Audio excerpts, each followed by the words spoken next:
Sir आप शांत हो जाइए, मैं इसे संभालती हूँ।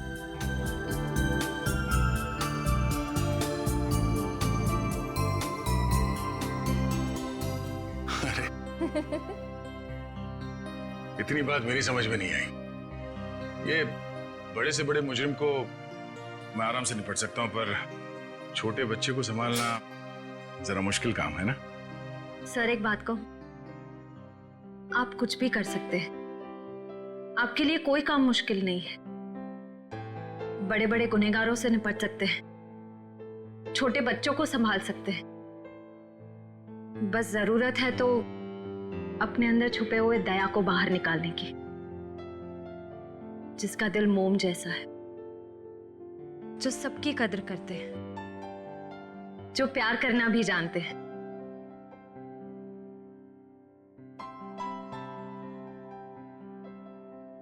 I mean,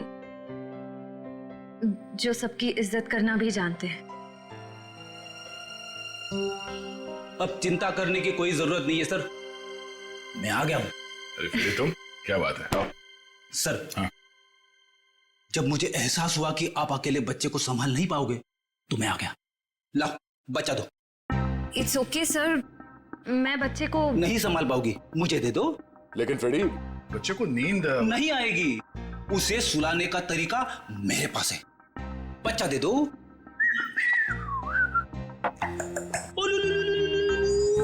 अला अला अला अला।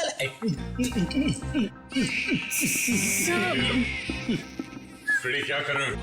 सर, जिद छोड़ो और बच्चे को वापस दे दो श्रेया को। सर प्लीज मैं संभाल लूंगी। कोई प्रॉब्लम नहीं है सर, बच्चे को चुप कराने का फॉर्मूला मेरे पास है। श्रेया, टीवी का रिमोट देना। अब देखना सर, ये कार्टून चैनल देख के बच्चा कैसा खुश होता है। कौन से नंबर पे?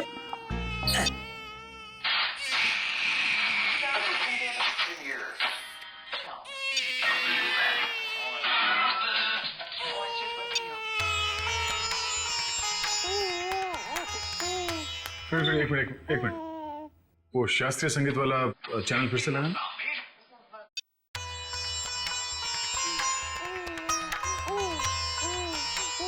सुरों की काफी समझ है इसे। हाँ सर, बड़ा होके बड़ा संगीतकार बनेगा। सब हो रही दुकान।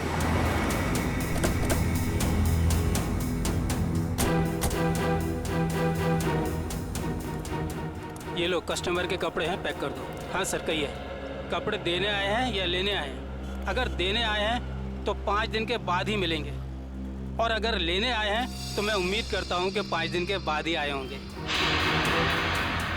सर मैं बहुत ही ईमानदार व्यापारी हूँ, और मैंने आज तक अपने किसी भी कस्टमर को कोई भी धोखा नहीं दिया है। हाँ, ये कपड़े आपकी लॉन्ड्री में धुले हैं ना? जी हाँ मैडम, ये हमारी लॉन्ड्री के ही हैं। आप यही जानना चाहते हैं कि ये कपड़े किसके हैं? समझदार लगते हो, बता। हाँ एक मिनट, रघु बुक दो। मिल गया सर। ये कपड़े किसी गोपी नाम की औरत के हैं। गोपी, एड्रेस भी लिखा होगा उसमें? नहीं सर, एड्रेस तो नहीं है, लेकिन फ़ोन नंबर है। दो।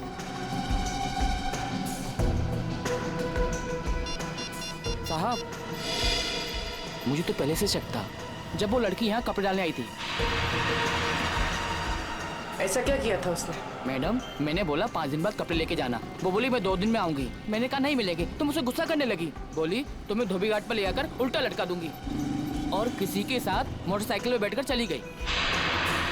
उस मोटरसाइकिल वाले का चेहरा देखा था तुमने? साहब उस समय शाम हो चुकी थी और वो रोड के उस पार खड़ा हुआ था, तो मैं ध्यान नहीं दे पाया साहब। इस मोबाइल नंबर के जरिए हम उस मोटरसाइकिल वाले तक पहुंच जाएंगे। चुप रहो, समझे? तो एक मिनट, आ रहे हैं। उस औरत का नाम गोपी था। Very good. उसके मोबाइल नंबर से उसका घर का पता निकालो। इस केस में इस औरत की पूरी जानकारी चाहिए हमें, ठीक है? रजत, मैं तुम्हें बाद में फोन करता हूं।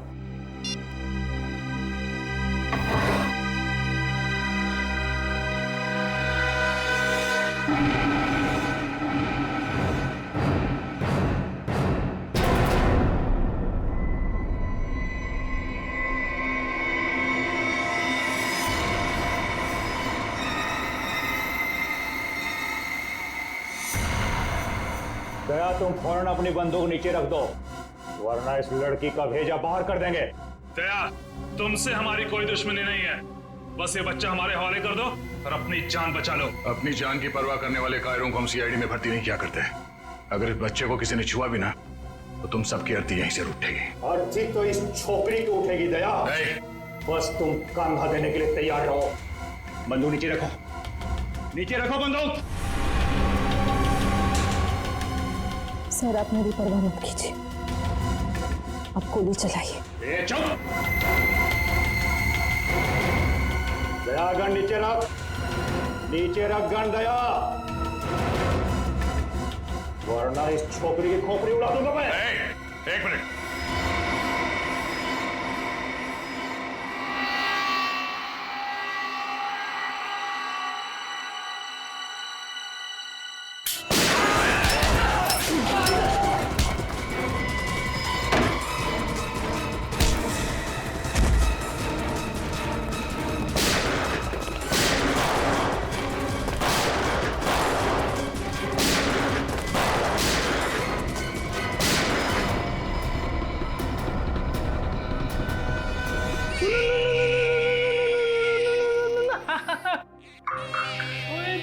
इतना छोटा सा मासूम बच्चा किसी का क्या बिगाड़ सकता है?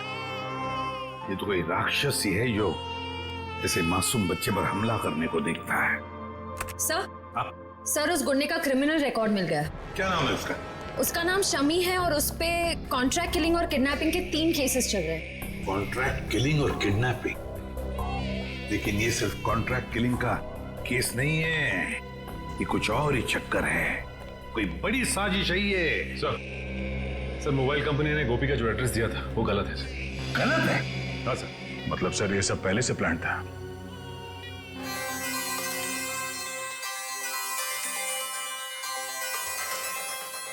अरे वाइफ का फोन।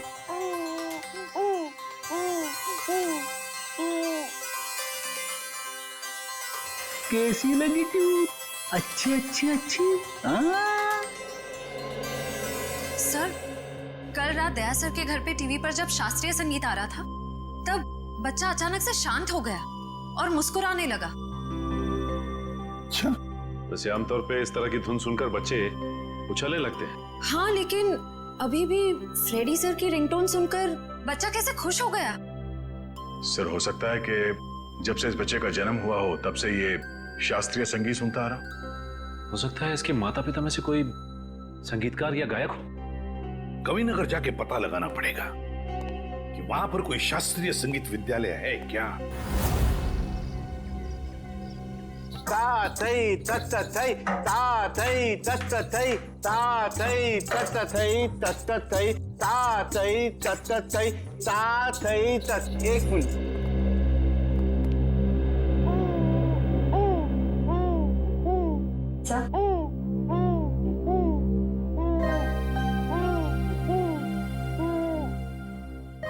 लगता है सही जगह पे हैं।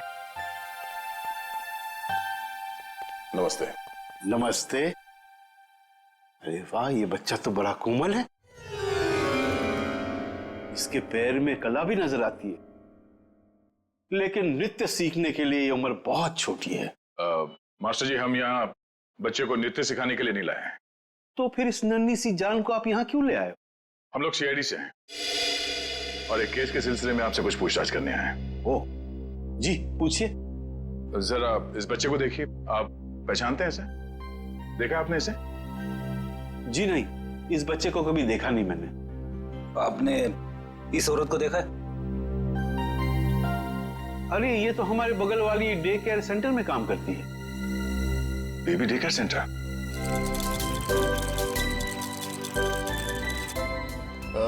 एक्सक्यूज मी, आप इस औरत को पहचानती हैं? ये तो गोपी है, हमारे यहाँ आया का काम करती है, लेकिन हुआ क्या ऐसे? कल एक ट्रक एक्सीडेंट में उसकी मौत हो गई है। खैर, आप इस बच्चे के बारे में क्या बता सकती हैं? इसका नाम बॉबी है और इसकी माँ का नाम जूही है। ये LSD सोसाइटी में रहती है। LSD society?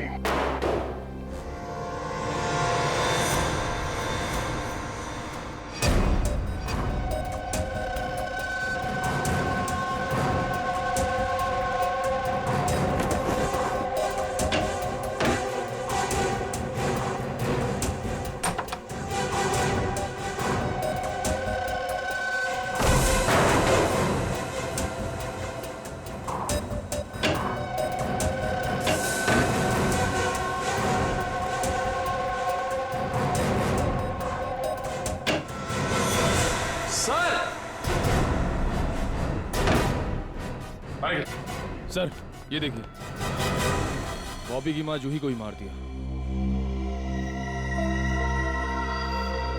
ये देखो, गोली गले और पेट पे मारी गई है। लगता है इसे मरे हुए भी काफी समय हो गया, खून पूरी तरह से सूख गया। सर ऐसा लग रहा है मैंने इनको कहीं देखा है, लेकिन याद नहीं आ रहा कहाँ देखा है।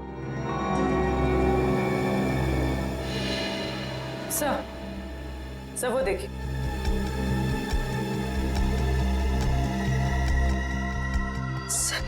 खून से सने हुए जूतों के निशान। ये देखो पूर्वी, ये चप्पल के निशान तो बिल्कुल वैसे ही है जैसी चप्पल गोपी ने पहनी हुई थी। इस औरत ने जो सैंडल पहने हुए थे, उस सैंडल के नीचे के हिस्से की तरफ हमें खून के कुछ अंश मिले, और वहां से भी हमें सूखा हुआ खून मिला था। अब ये कोई संजोग तो नहीं हो सकता है ना सर? पर सर गोपी तो गुनहगारों की साथीदार थी, वो खिड़की से बच्चे को लेकर क्यों भागेगी? ये समझ में नहीं आ रहा कि वो यहाँ आई क्यों थी। वो तो नर्सरी में आया का काम करती थी ना। मगर सर जूही को मारने के बाद बच्चे को अगवा करने की क्या जरूरत थी? एक बच्चे से किसी का क्या फायदा हो सकता है? सर मुझे लगता है ये जूही के पति की फोटो है। लेकिन ये जूही की पति की फोटो है नहीं, बल्कि थी। हॉल में इस फोटो पे हार चढ़ा हुआ था। एक काम करो, इस कमरे को अच्छी तरह से छान मारो, देखो क्या मिलता है। सर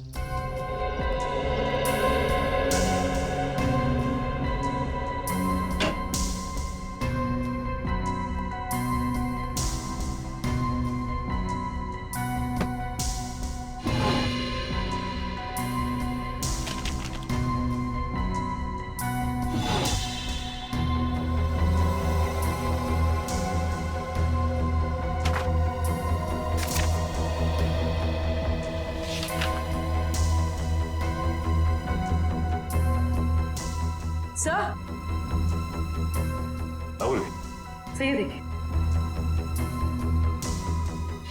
तो जूही एक एक्ट्रेस थी, इसीलिए उसने अपना पोर्टफोलियोज बनाया था। याद आया सर, मैंने इनको एक पंजाबी फिल्म में देखा था, उसमें हीरोइन थी। अच्छा? हाँ सर। इस घर का लिव एंड लीज एग्रीमेंट मिला है सर। सर ये वोटर आईडी है सर, इसमें इनका नाम जूही नहीं बल्कि असली नाम शीतल है सर। और ये जीवन शांति आश्रम का रिसीप्ट भी है सर। तो ये बात है, ये जूही उर्फ शीतल 5 सालों तक एक आश्रम में रह रही थी और 1 साल पहले ही आश्रम से बाहर आई है। मगर सर एक फिल्म की हीरोइन 5 साल तक आश्रम में क्यों रहेगी? ये देखो, शीतल के पिता रविकांत का नाम लिखा हुआ है इस कार्ड पे। सर ये रहा डॉक्टर रविकांत का घर, बहुत बड़े साइंटिस्ट हैं वो।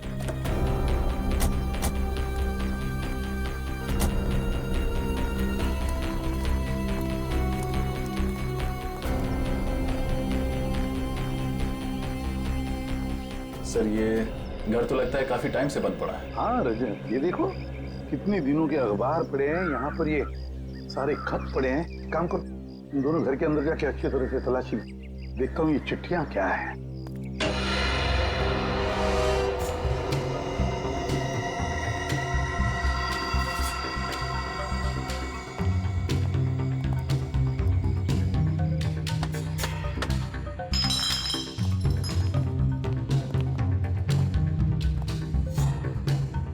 हमसे पहले ही यहाँ कोई आ चुका है, शायद कुछ ढूंढने। देखो कुछ हाथ लगता है क्या?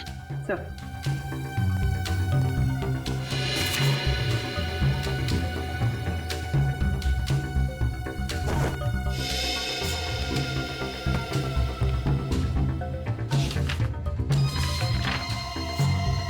Legal notice?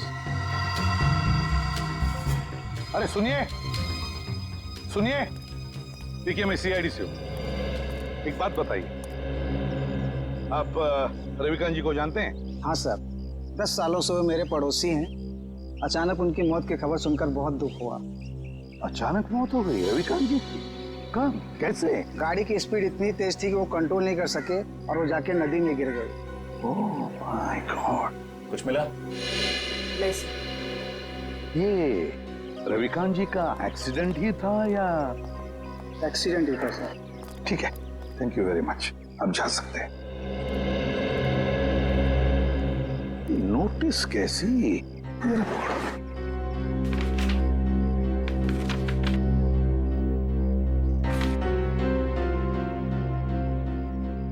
माय गॉड, तो रविकांत जी के घर की नीलामी की नोटिस है। सर इतनी जल्दी ही नोटिस? पिछले महीने तो रविकांत जी की मौत हुई थी। तो पूर्वी पिछले महीने रविकांत जी की मौत होगी, उसके बाद में उनकी बेटी शीतल की मौत। ये कोई कोइंसिडेंस नहीं हो सकता, कोई इत्तेफाक नहीं है, ये कुछ और ही चक्कर है, कुछ ना कुछ तो गड़बड़ जरूर है। और फिर अब शीतल के बच्चे की भी जान को खतरा है। इस रविकांत जी के एडवोकेट से मिलना पड़ेगा, वकील से मिलना पड़ेगा, पता लगाना पड़ेगा इस घर के नीलामी का राज क्या है। ओ, रविकांत जी की प्रॉपर्टी की नीलामी की नोटिस ये तो मैंने बनवाई है, लेकिन आपको कहां से मिली? उनके घर से। एक और बात, उनकी बेटी शीतल का किसी ने खून कर दिया। शीतल का खून? लेकिन ये किसने किया? उन्हीं का पता लगाने ही तो हम आपके पास आए हैं। मैं कुछ समझा नहीं। रविकांत जी और शीतल के बाद इस मकान पर हक किसका बनता है? शीतल जी के बेटे बॉबी का।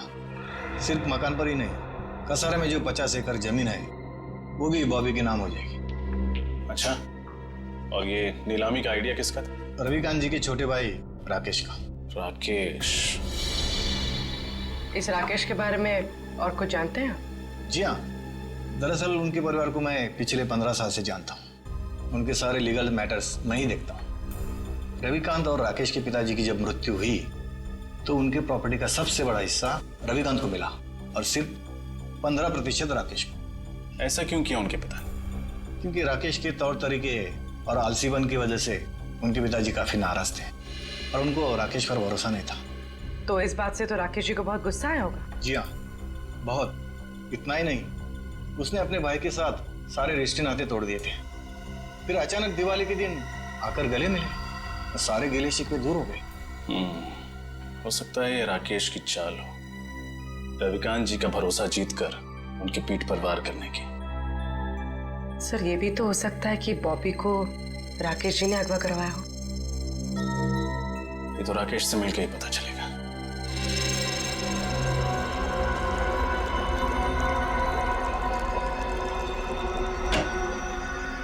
Excuse me. जी कहिए। हम लोग सीआईडी से हैं। डॉक्टर रविकांत के बारे में तो आप लोग जानते ही होंगे। जी डॉक्टर रविकांत मेरे गुरु जैसे थे। आप? जी मेरा नाम फनीश है। इस लैब में जो भी रिसर्चेज होती हैं उन्हें मैं फाइनेंस करता हूँ। मिस्टर फनीश, हम डॉक्टर रविकांत की मौत के बारे में आप लोगों से कुछ पूछताछ करने हैं। उनकी मौत से तो हम सबको बहुत बड़ा सदमा पहुंचा है सर। न केवल इस लैब का बल्कि हमारे देश का भी बहुत बड़ा नुकसान हुआ है। लेकिन वो कहते हैं ना कि नसीब के आगे किसी का बस नहीं चलता। ऐसा लगता है कि उनकी मौत से किसी और का नसीब जरूर जग गया है। मैं कुछ समझा नहीं।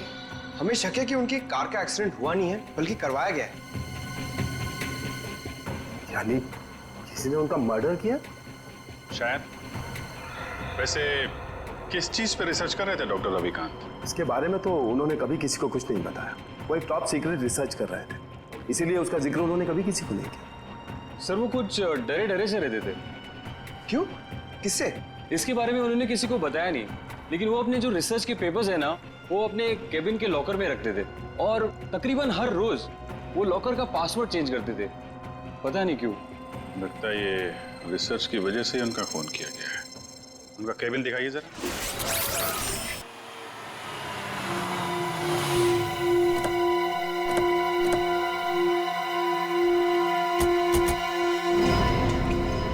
गाड़ी तो यहीं खड़ी है, राकेश घर में ही होगा। हाँ।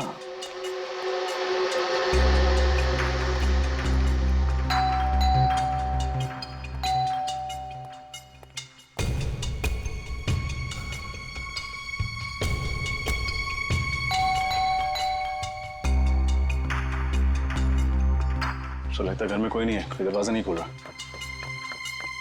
है, घर में कोई तो है, आवाजें आ रही हैं।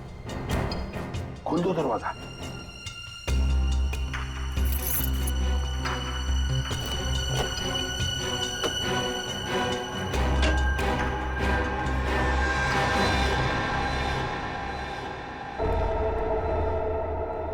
संभल के, 3 खून किए उसने।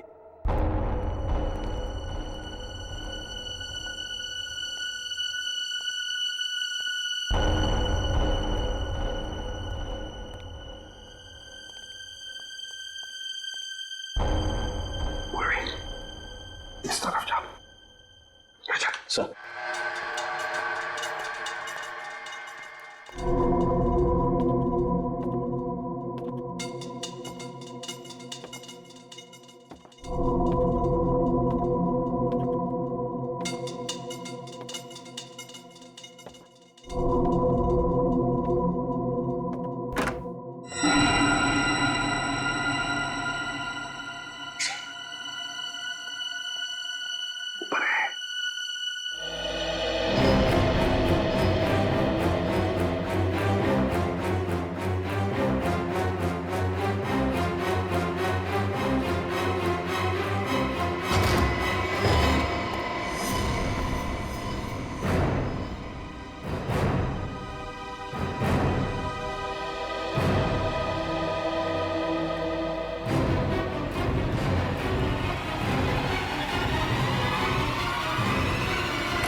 सीआईडी।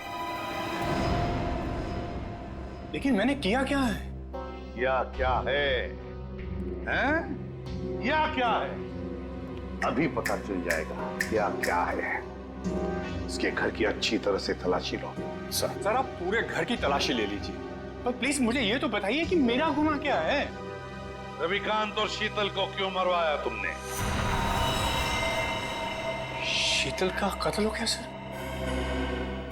कब और कैसे? कब और कैसे? बड़े भोले बनने की कोशिश कर रहे हो राकेश जी, हैं? सर प्लीज मेरा यकीन मानिए, इसके बारे में मैं कुछ नहीं जानता। झूठ झूठ बोल रहे हो तुम। रविकांत और शीतल को पहले मरवाया और फिर शीतल के बच्चे को अगवा किया। इस औरत को पैसे दिए थे ना तुमने ये सब करने के लिए? क्यों? नहीं सर, मैंने ऐसा कुछ नहीं किया। इस औरत को मैं पहली बार देख रहा हूँ सर। सर मैं रवि भैया और शीतल का खून क्यों करवाऊंगा? इसलिए इस जायदाद के लिए। जायदाद के पेपर थे, है ना? क्यों? और तुम ये भी जानते थे कि रविकांत और शीतल की मौत के बाद ये सारी जायदाद शीतल के बेटे के नाम पर हो जाती, और अगर शीतल के बेटे का कुछ कम ज्यादा होता तो ये पूरी की पूरी जायदाद तुम्हारे नाम पर हो जाती। यही चाहते थे ना तुम? जी सर, लेकिन क्या? लेकिन क्या? लेकिन सर मैंने किसी का खून नहीं किया, और ना ही सर मैंने बॉबी को किडनैप करवाया। प्लीज मेरा यकीन मानिए। तुम्हारा यकीन करूं? क्यों? क्यों यकीन करूं तुम्हारा मैं? है?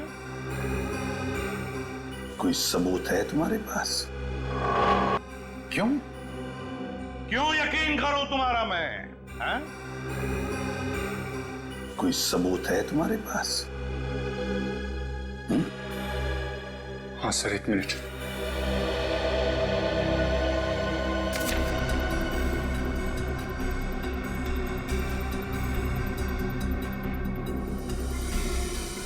रविकांत चैरिटी फाउंडेशन, 50 लाख रुपए। जी सर, जायदाद में जितना भी मेरा हिस्सा था वो सबको बेचकर सारे रुपए में रवि भैया की चैरिटी में डालने वाला था। सर भगवान का दिया हुआ मेरे पास सब कुछ है। पैसों के लिए मैं अपने भैया का खून क्यों करवाऊंगा? सर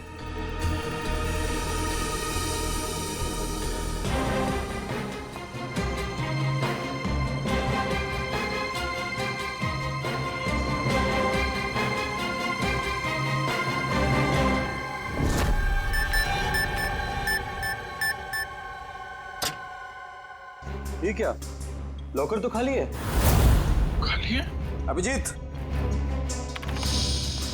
ये देखो अभिजीत, ये रिसर्च पेपर्स हैं, जला दिए गए हैं। वही पेपर है ना? हाँ सर, ये तो वही रिसर्च पेपर्स है जिन पर डॉक्टर रविकांत रिसर्च कर रहे थे, पर उन्होंने ये जलाए क्यों? शायद उन्हें डर होगा कि ये रिसर्च के पेपर किसी गलत हाथों में ना पड़ जाए। पंकज, मिला कोई? नहीं सर, सारी फाइल्स डिलीटेड है। एक फाइल है, इसको मैं खोलने की कोशिश कर रहा हूँ सर, एक सेकंड। सर खुल गई। क्या है इसमें? पता नहीं, साइंस के आई थिंक कोई फॉर्मूलाज है, मेरे तो कुछ समझ में नहीं आ रहा है। मैं देखता हूँ।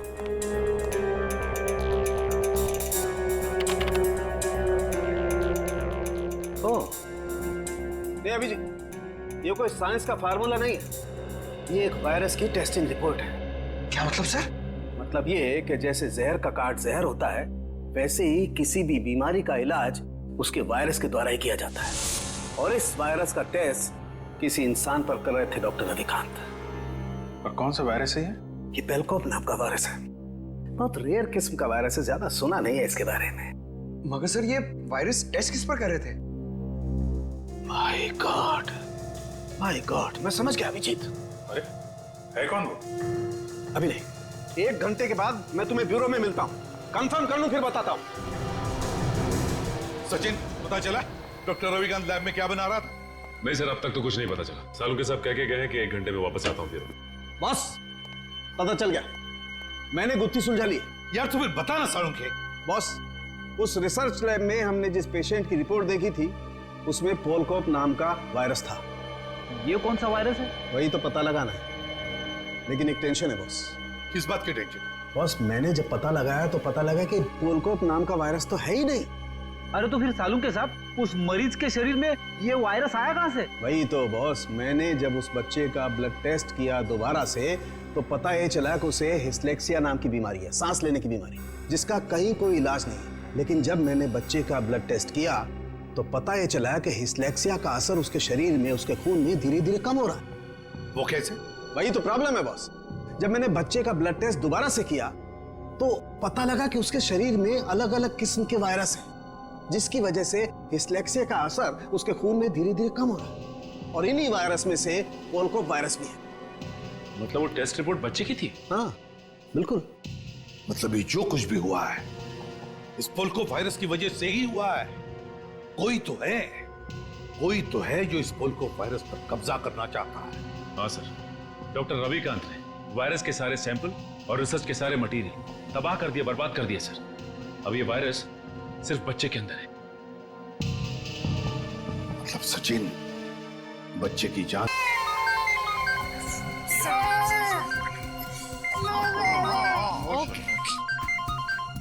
एसपी साहब का फोन। Hello sir.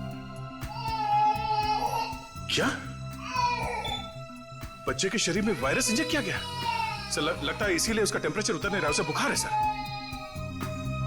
हाँ सर, हम लोग वहीं जा रहे थे। ठीक है सर, ओके चलो।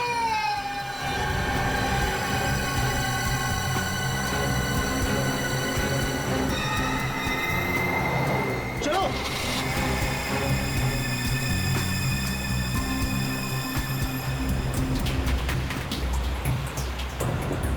बॉबी का बुखार तो बढ़ता ही जा रहा है।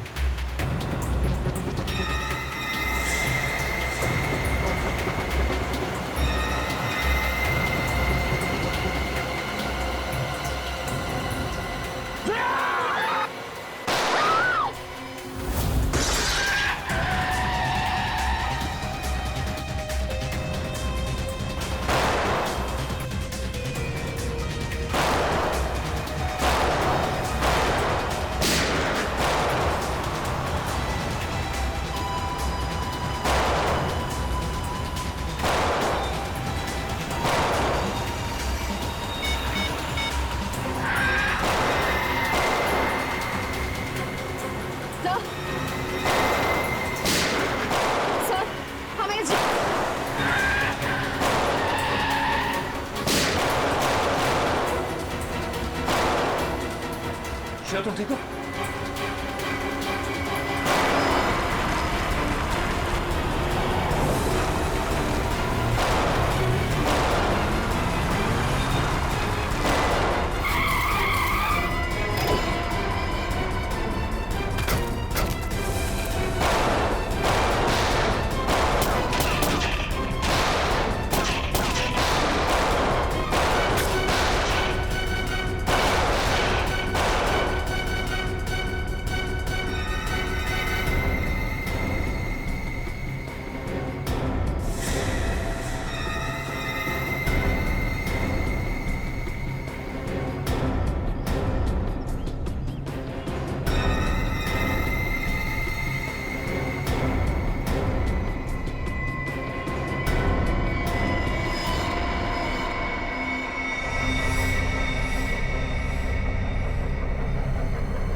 गोली खत्म हुई श्रेया।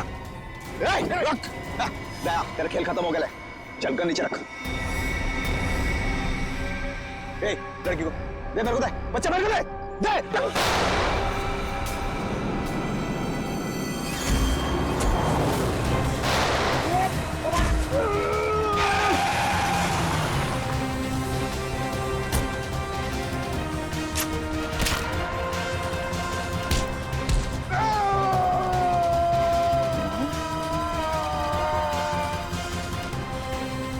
शेर का शिकार करने निकले थे गीदड़ लोग।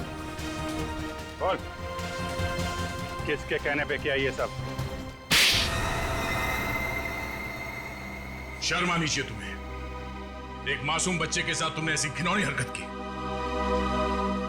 मैं मजबूर था ऑफिसर। मैंने डॉक्टर रविकांत की रिसर्च पर लाखों रुपए खर्च किए, यह सोचकर कि रिसर्च कामयाब होगी तो मैं करोड़ों रुपया कमाऊंगा, मेरी कंपनी के शेयर्स फिर से टॉप पर आ जाएंगे। लेकिन डॉक्टर रविकांत अपने इन्वेंशंस तुम्हें नहीं बल्कि सरकार को देना चाहते थे, ताकि हमारे देश के आम लोगों को फायदा हो। पर ये बात तुम्हें बर्दाश्त नहीं हुई। कैसे बर्दाश्त होती सर? लाखों रुपए का जुआ मैंने खेला, सारा रिस्क मैंने अकेले ने उठाया, और डॉक्टर रविकांत वो फार्मूला गवर्नमेंट को देना चाहते थे, जो मुझे उसके लिए फूटी कौड़ी नहीं देते थे। और ये बात उन्हें समझाने की मैंने बहुत कोशिश की, और उन्होंने मेरी एक नहीं सुनी सर। बॉबी को अगवा करने का प्लान तुम्हारा ही था ना? हाँ सर, और जब मुझे पता चला कि डॉक्टर रविकांत ने वो वायरस बॉबी की बॉडी में इंजेक्ट कर दिया है, तो मैंने गोपी को आया बनाकर वहां भेजा और बॉबी को अगवा करने का प्लान बनाया। लेकिन जब गोपी को तुम्हारे घिनौने इरादों के बारे में पता चला, तो उसके अंदर की ममता जाग गई और वो बॉबी को लेकर भाग गई। और उसी की बेवकूफी की वजह से मेरा सारा प्लान चौपट हो गया। अपनी मौत की वो खुद जिम्मेदार है। तुम जैसे हैवानियत के पुतले इंसानियत के बारे में कभी समझ नहीं पाओगे। तुम्हें तो ऐसी सजा होनी चाहिए जिसे देखकर हैवानों की रूह कांप उठे।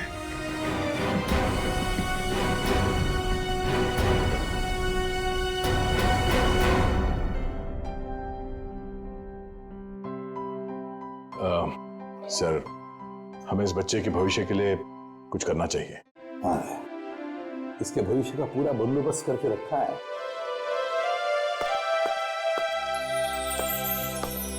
सर जी, सर जी, आज के बाद बॉबी को मैं संभालूंगा, अपने भाई के बेटे की तरह नहीं बल्कि अपने बेटे की तरह से बड़ा कर। ये तो बहुत खुशी की बात है,